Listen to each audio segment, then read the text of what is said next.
Anywho, just looking at our definition and applying it to our game, we have a lot to work with. A Link to the Past definitely utilizes a 2D environment, but does it have 3D elements? Let's go down the list. Well, the first example is camera angle.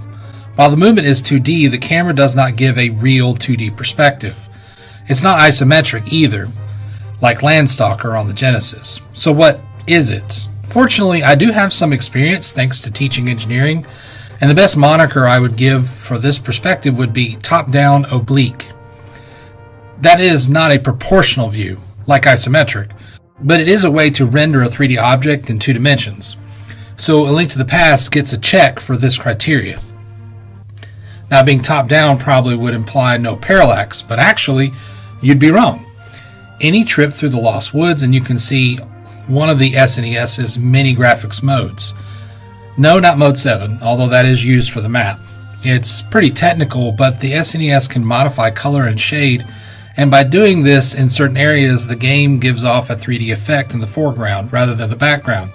But the biggest argument for 2.5D for me is the layers. Almost every interior room of the game has 2 layers on the Z-axis. You are not free at all times to move between them, but there are certain situations where the game facilitates the transfer, either Link jumping down or going upstairs. Famously, you can use this transition to do a trick to beat the game in less than 4 minutes. In the castle, jump from the top layer to the bottom layer and save quit before hitting the ground. Reload and you can see Link float a little bit. He is above the floor. Go to this room without getting hit and take damage here from this knight. What happens is that Link gets taken under the floor. That is right, under. Link's sprite is moved below the floor plane.